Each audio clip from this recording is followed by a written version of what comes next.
ఆగోకి car అవ్వది ఈ car ఉండగా మన ఆటోలో ఎందుకు పోయినట్టు? ఆ కార్ మాది కాదురా. కళ్యాణి, కార్ ఎవరిది ఇది? అరే పక్క పొంటోళ్ళు చుట్టాలు వచ్చిరట, పండుగ కదా, ఇక వాళ్ళ ఇంటికాడ జాగలేదని మన ఇంటికాడ పెట్టిరు. చూసినావా, వాళ్ళకేమో కార్ ఉంది, కార్ పెట్టడానికి జాగలేదు. మా ఇంటికాడ కార్ పెట్టడానికి జాగ ఉంది కానీ కార్ లేదు. అబ్బా ఏం తిరుగుడు, తిరిగి తిరిగి కాళ్ళని కోస్తున్నాయి. పొద్దుగాల నుంచి 10 సంబంధాలు దాకా తిరిగినాం, ఒక్కడు కూడా ఖాయం కాపాయి. తిరిగి తిరిగి కాలం అయిపోతే ఏం వస్తాయి? అయ్యో గణేషు, ఎందుకు ఏది అడిగినా కూడా కోపంగానే చెప్తావు? మా బావకి ఎక్కడ రాసి పెట్టున్నదో తిరగంగా తిరగంగా ఎక్కడ దొరుకుతుందో మా అక్క. ఏమోరా, నాకు ఈ జన్మల పెళ్ళి యోగం ఉందో లేదో. అయ్యో బావా, ఎందుకు అట్లా మాట్లాడతారు?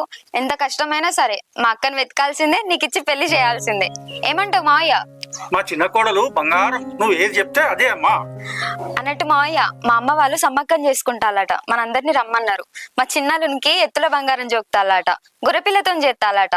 అందుకే మనందరం పోదాం. నేను 3 రోజుల ముందే వస్తా అని చెప్పినా, మీరు కూడా వీలు చూసుకొని రండి. ఆగరాదే నువ్వు. అరే ఇప్పుడు మనం ఎటు పోయి వచ్చినావు, ఏ ముచ్చట మాట్లాడతాను? నీకు ఈ ముచ్చట మాట్లాడడానికి ఇంత టైమే దొరకలేదా? ఇప్పుడే కావాలా నీకు ఈ ముచ్చట? ఆగురా గణేష్ గా, ఎప్పుడైతే చెప్పేదానికి? ఇప్పుడు చెప్పింది కదా, సరే అమ్మా నువ్వు చెప్పినట్టే వేద్దాం. అరే కళ్యాణ్, మీ అమ్మగారి తరఫున చుట్టాలు వస్తారు కదా, అందులో ఎవరైనా అమ్మాయి ఉంటే సెట్ చేయరాదరా?